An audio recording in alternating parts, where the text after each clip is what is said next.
Hello everyone, मैं मिथुन सिंह स्वागत करता हूं आप सभी का। आशा करता हूं आप सभी बहुत अच्छे होंगे। झारखंड में जेट परीक्षा, आप देखिए जेट का मतलब क्या होता है। आप सीधे असिस्टेंट प्रोफेसर बन सकते हो इस एग्जाम को क्वालिफाई करने के बाद। अब बात कर लेते हैं कि जेट एग्जाम कौन बच्चे दे सकते हैं। तो इसके लिए देखिए सीधा सीधा तरीका है कि अगर आपने पोस्ट ग्रेजुएशन कर रखी है तो आप यहाँ पे एलिजिबल हो जाते हैं। याद रखिएगा, पीजी में 55% जो है रिक्वायर्ड होता है, बट कुछ जो जैसे ओबीसी हो गई या फिर एससी एसटी हो गई या फिर अदर स्टेट, हर स्टेट में जो है इसकी वैल्यू अलग अलग रखी जाती है। तो झारखंड सरकार इस पे क्या रुख अख्तियार करती है तो ये सरकार के ऊपर ही डिपेंड करता है। इसकी नियमावली भी निकली थी, शायद मैंने 5 या 6 महीने पहले भी उसकी वीडियो जो है अपलोड करी थी आपके सामने कि ये रिक्रूटमेंट आपको देखने को मिलेगा। अगर मैं टू बी प्रिसाइज बताऊं तो उस समय झारखंड के सीएम चंपई सोरेन जी थे। तो उनके समय में जो यह एग्जाम लगभग लगभग आई रिपीट ऑलमोस्ट जो है ये चीजें होने ही वाली थी, लेकिन एन वक्त पे हेमंत सोरेन बाहर आ गए और फिर ये एग्जाम पे ग्रहण लग गया। अब बहुत सारे लोग जो है बोल सकते हैं कि मैं बायस हूँ, हेमंत सोरेन के खिलाफ मुझे बोलना होता है इसलिए मैं ये सारी बातें बोलता हूँ। तो आप लोग को भी पता होगा कि 5 से 6 महीने पहले जो है इस तरह की चीजें हुई थी झारखंड में, और आप उस टाइमलाइन में जाकर वीडियो को भी देख सकते हैं। लगभग लगभग सभी चीजें फाइनलाइज हो गई थी, नियमावली बन गया था, कैबिनेट से पारित हो गया था, बट एन वक्त पे जो है पलटी मार दी गई। अब देखिए जो लोग नए हैं उनके लिए क्या खबर है और आज की न्यूज़पेपर की खबर क्या है, एक्चुअली ये कल की न्यूज़पेपर की खबर क्या है वो मैं आपको बताऊंगा। जेट का एग्जामिनेशन पास करने के बाद सिर्फ असिस्टेंट प्रोफेसर नहीं बल्कि आपको पीएचडी में भी एडमिशन के लिए जो है सुविधा मिलेगी। उसके बाद आपको स्कॉलरशिप भी मिलेगी अगर आप पीएचडी कर रहे हो तो ये एग्जाम पास करना बहुत जरूरी है। और सिर्फ पीजी, देखिए बीएड वाले की जरूरत नहीं है यहाँ पे, बीएड करने की जरूरत नहीं है यहाँ पे। आप अगर सिर्फ पीजी 55% या फिर सरकार जो भी जो है जो भी स्टैंडर्ड सेट करती है 50% का भी, तो आपका काम बन जाएगा। और जो लोग असिस्टेंट प्रोफेसर बनना चाहते हैं, नेट क्वालिफाई नहीं हो रहा है, तो जेट एग्जाम देकर वो आगे बढ़ सकते हैं। एक और बात जो बहुत इंपॉर्टेंट है वो बताना कि देखिए नेट से आप दूरी बनाना चाह रहे हो, नो प्रॉब्लम, नेट से आप दूरी बना लीजिए, लेकिन नेट के सिलेबस से दूरी बिल्कुल मत बनाए। मैंने नेट के सिलेबस पेपर 1 का सिलेबस आप लोगों के साथ डिस्कस किया हुआ है, प्लीज जाकर उसे देख लीजिए, काम आपका बन जाएगा। मैं लिंक जो है डिस्क्रिप्शन बॉक्स में डालने की पूरी कोशिश करूंगा, नेट का सिलेबस आपको मिल जाए। पेपर 1 का वही जेट का भी सिलेबस रहेगा। देखिए जेट के बारे में भी देखिए, एक्चुअली बिहार में भी बेट का एग्जामिनेशन के बारे में बातचीत की गई है, लिंक मैं डिस्क्रिप्शन में डाल दूंगा बेट नोटिफिकेशन के नाम से, और जेट सिलेबस के नाम से भी मैं नोटिफिकेशन आप लोगों को दे दूंगा। तो देखिए आराम से जाकर के नेट के सिलेबस को पढ़िए। और एक तरीका क्या है तैयारी करने का, PYQs previous year question paper को ध्यान से पढ़ें, आपका काम बनेगा। नेट के प्रीवियस ईयर क्वेश्चन पेपर को देखें, क्वेश्चन का स्टैंडर्ड थोड़ा लो होगा जेट में, सेट में, कहीं भी छत्तीसगढ़ में ये जो है टीचिंग परीक्षा होती है तो उसको कम कर लिया जाता है, बट सिलेबस आपका सेम रहने वाला है।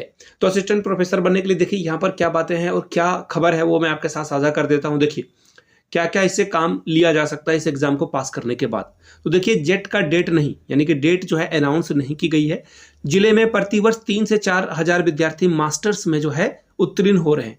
अब देखिए झारखंड में हो क्या गया है ना कि घंटी आधारित या नीड बेस्ड जो है टीचर की बहाली हो रही है। इस वजह से जो है जेट वगैरह के जगह पे बायलैटरल एंट्री की कराई जा रही है। अगर आपके पास नेट क्वालिफाइड हो आप, या फिर किसी अदर स्टेट से सेट पास किया है, तो भी आप यहाँ पे टीचर सीधा असिस्टेंट प्रोफेसर बन सकते हैं।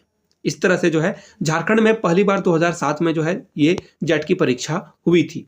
अब यहाँ से मैं आपको खबर दिखा देता हूँ। देखिए क्या क्या आपको जो है जेट की सुविधा, यानी आपको जो है प्रेफरेंस मिलेगा इस एग्जाम को पास करने के बाद। स्थानीय और राज्य के युवाओं को जो है उच्च शिक्षा का सीधा लाभ मिलेगा। दूसरी बात, नियुक्तियों में सिर्फ और सिर्फ स्थानीय युवाओं को ही अवसर मिलेगा।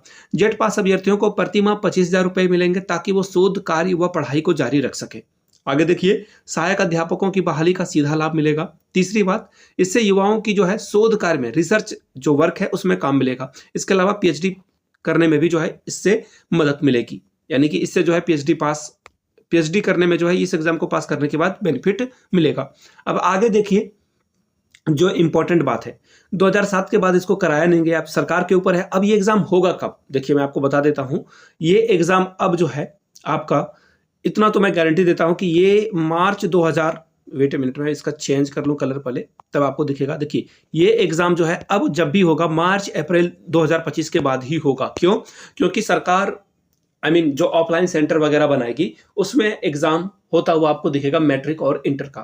तो ऐसे में मैट्रिक और इंटर के एग्जाम के बाद आपको ये एग्जामिनेशन देखने को मिलेगा। कौन सा एग्जामिनेशन? झारखंड टीचर एलिजिबिलिटी, यानी कि जेट का एग्जाम। इस एग्जाम को क्वालिफाई करने के बाद असिस्टेंट प्रोफेसर आप बन सकते हो। अब देखिए कुछ इंपॉर्टेंट बातें हैं जो कि वहाँ के खुद जो अलग अलग कॉलेज के जो प्रिंसिपल हैं वो क्या बोल रहे हैं। देखिए 2007 के बाद जेट का आयोजन नहीं किया गया। देखिए 2007 में जब जेट का एग्जामिनेशन लिया गया था, वो सीबीआई इंक्वायरी हुई थी, बहुत पेपर में घपला हुआ था, लोग पैसे देकर जो है बन गए थे असिस्टेंट प्रोफेसर।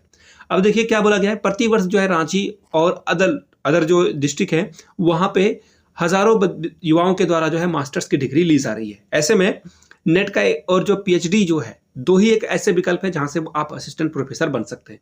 राज्य सरकार की ओर से जो इसकी रिस्पॉन्सिबिलिटी है, राज्य सरकार की रिस्पॉन्सिबिलिटी है, वहां पर कुछ काम नहीं किया जा रहा है। अब देखिए आप नेट करोगे तो ऑब्वियसली वो सेंट्रल गवर्नमेंट का काम है। तो ऐसे में यहाँ के युवाओं को रोजगार मिले, स्थानीय लोगों को रोजगार मिले, इसके लिए जेट का आयोजन यहाँ पे जरूरी है। अब देखिए अब बोलोगे न्यूज़पेपर में इस तरह के तो हजारों जो है चीजें छपती है। याद रखिएगा न्यूज़पेपर में हजारों चीजें छपती है ना, तो विधानसभा में न्यूज़पेपर को लहराकर मुद्दा भी उठाया जाता है। आपने देखा होगा झारखंड की विधानसभा में मैंने कई बार प्रभात खबर के पन्नों को जो है नेताओं को जो है लहराते हुए देखा है। सरकार से सवाल पूछे जाते हैं। ऑब्वियसली सरकार के पक्ष के और विपक्ष के सभी लोग न्यूज़पेपर पढ़ते हैं तो लोगों को मुद्दा मिलता है। आपको थैंकफुल होना चाहिए कि जर्नलिस्ट इस तरह की चीजें छाप रहे हैं। आगे देखिए जेट के माध्यम से यहाँ के युवाओं को अलग से अवसर मिलेगा नियुक्तियों में। तो ये सारी बातें जो है बताई जा रही है, क्यों? ताकि जो है यहाँ के युवाओं के साथ जो है अन्याय नहीं हो, लोगों को बेनिफिट मिल पाए।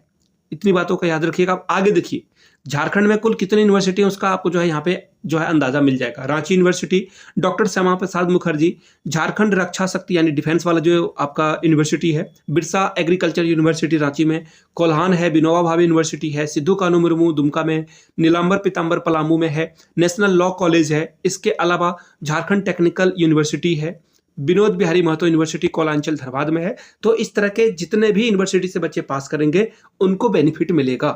तो झारखंड में जो लोग एक्चुअली अभी मास्टर्स कर रहे हैं, सेम 1, 2, 3 में है, उनके लिए तो ये ग्रेट अपॉर्चुनिटी है कि आप मास्टर्स में अच्छा स्कोर कर लीजिए ताकि फ्यूचर में ये आपके काम में आए। मास्टर्स करोगे तो डेफिनेटली आगे चलकर जो है आप इसका फायदा ले पाओगे।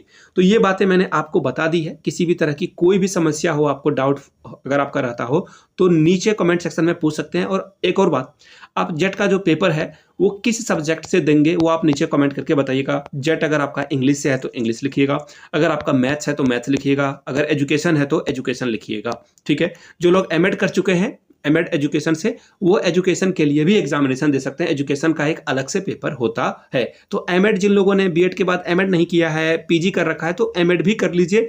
और अगर आप ओबीसी एससी एसटी से आते हैं तो उनके लिए तो झारखंड में स्कॉलरशिप भी है, तो उसका भी आप बेनिफिट ले सकते हैं। बाय द वे ये वीडियो मैं आप लोगों के लिए देवघर झारखंड से बना रहा था। आप इस वीडियो को कहां से वॉच कर रहे थे नीचे कमेंट करके आप लोग बताएंगे। चलिए मिलते हैं अगले वीडियो में। कोई और इसमें डेवलपमेंट आती है इस न्यूज में तो आपके साथ साझा की जाएगी। मिलते हैं अगले वीडियो में, तब तक के लिए आप सभी का बहुत बहुत शुक्रिया। चैनल को सब्सक्राइब कर लें और वीडियो को लाइक जरूर कर दें। Thank you so much.